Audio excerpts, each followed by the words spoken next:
In this video, I want to talk about marriage, Christian marriage, true Christian marriage, the covenant, and what all of this means to God. So the other day I was speaking with someone and they had told me that they got married, but they didn't get legally married.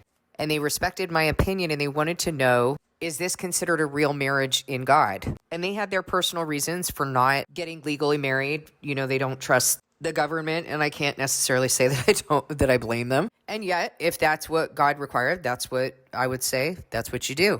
So we know on the one hand that there are plenty of people who get married, right? And they think it's a joke, and they don't take it seriously. They don't take their vows seriously, their covenants seriously. Divorce is always an option in their mind. These are people as well who think like, oh, well, you grow out of people, right? We've just grown apart, but we're still going to be really good friends. That's the worldly way of thinking about marriage. And yet marriage is so important to God that he literally has established it in order to help us to understand our covenant with him. And what this person said to me is, we wrote out our vows, and I take those vows so seriously. And I prayed to God and I asked him to be the one who marries us. And I just felt that he was giving me that answer, that this is good, that this is okay, that you don't have to get legally married, but that I made that commitment to my wife and I made that commitment to God, and that he takes that even more seriously than anything that he could do before man or under some man-made law. And so I was talking with him as we were talking about this, because I haven't been in this position, since I was called to Christ. Christ very clearly let me know I would not be getting married, that I had been set apart to serve him. And so I accepted that. So it's not something that I've really considered. And so I was sorting through the word with this person while I was on the phone with him. And the first thing that came up for me was covenant. I mean, that was one thing that he had spoken with me about when my daughter was going to get married. Because I thought for a very long time when I was in the world, I raised my daughter not to get married because I was so terrified after having seen, my parents in their various marriages. My thinking was people just go in and out of marriage. They go in and out of marriage so many times that what's the point? It just makes things harder to have to deal with attorneys and, all of that other stuff. You keep your money, I'll keep my money, It was like reduced to that. That's how disgusting things have gotten in this world. But now that I know God, I know how important his covenant is. And as this man and I were speaking, God started pressing into me two witnesses. Two witnesses. That's what he requires in his law. Two witnesses in order to establish a matter. And he had gone on to talking about something else, and I stopped him and I said, hey, God's pressing something on me. I don't want to forget it. This is what he's saying to me.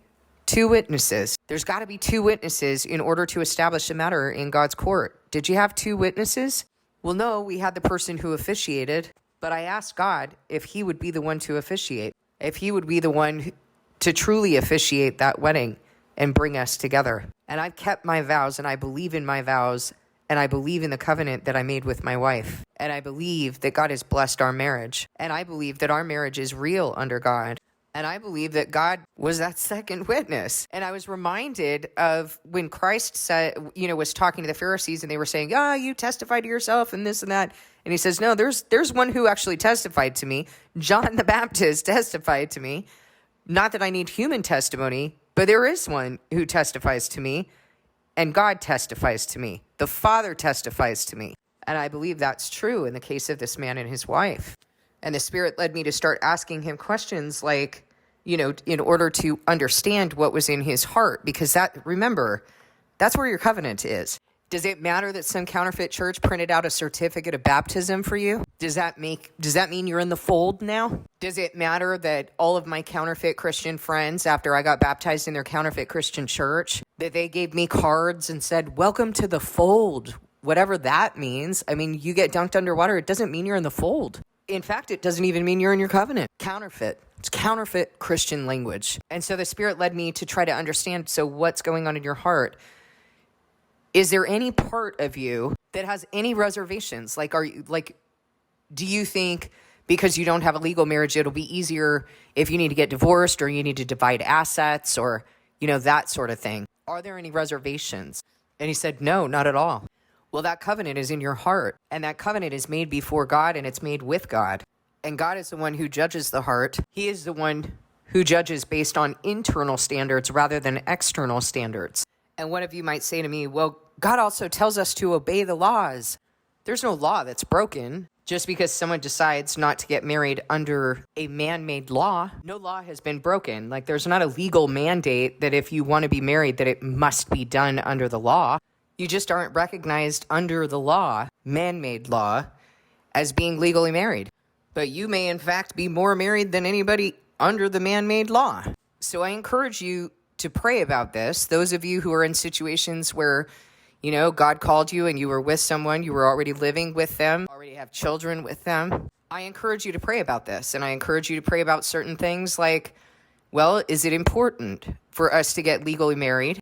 In order for that covenant to be legit, there are certain practical things that you would want to understand. Like, I would think if you have children and you're not legally married to someone, you don't necessarily have any entitlement to assets, and that kind of leaves your children in a lurch unless something has been drawn up. So those are some things to consider, but they're not things that make the marriage covenant, you see? The marriage covenant is not based on assets. If anything, I hope this video helps you to understand what matters to God versus what we have made marriage to be in this world. Because it's pretty despicable that we have to sit around talking about, I'm willing to give myself to you, but we need a prenup, which means I'm not really willing to give myself to you. I don't really trust you, and I got 1 foot in and 1 foot out. This is fun while it's fun. But there's so much more that goes into the covenant and the commitment and becoming one with the person you're marrying.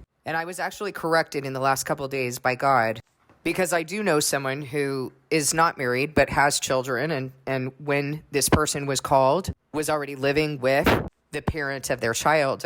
And so I kept referring to this person as her husband. And God corrected me. That is a title that needs to be reserved for marriage. It is a title that holds certain meaning within the context of a marriage. And it means something to God. And we need to remember this from the perspective of, why did God establish marriage? We can't refer to Christ as our husband if we don't regard him. A while ago, actually October 7th morning, God spoke these words to me. The bride has no regard for the bridegroom. If the bride has no regard for the bridegroom, she's not in that covenant. And if there is no covenant, there is no marriage, and there is no title of wife, husband, bride, bridegroom. There needs to be a covenant, and that covenant needs to be in God. He needs to be the officiant. He needs to be the father who gives his blessing for that marriage. He needs to be the one bringing the two together as one, in one mind, in one heart, in one flesh. And he needs to be a witness who testifies to that marriage. I hope you'll take some time to pray about and consider the things that I've said.